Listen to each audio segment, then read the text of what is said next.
Go.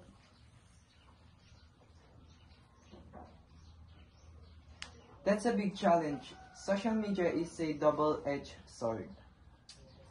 It can be a powerful tool for mobilization, but also a breeding ground. Ang hirap neto, hayo. I agree, and we should look. Okay. That's a big challenge. Social media is a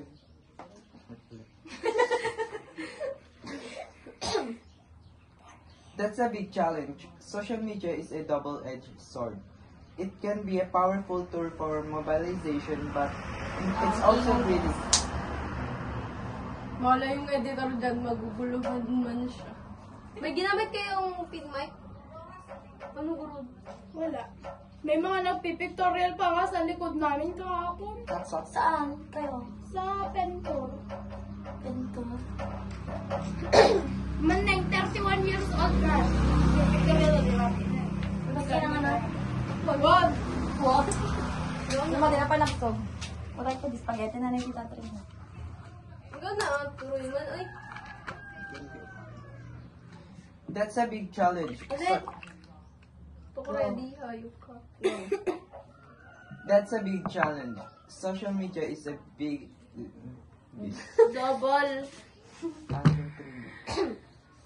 That's a big challenge. Social media is a double-edged sword. It can be powerful tool for mobilization, but also breeding ground. Saan ka, darling? Ito na lang dito. Painom! Kiss kita pang pagod lang. Eh, Okay, go. go. Muna ang batong ghost na to. That's a big challenge. Social media is a double-edged sword. It can be powerful tool for mobilization, but it's also breeding ground for fake news.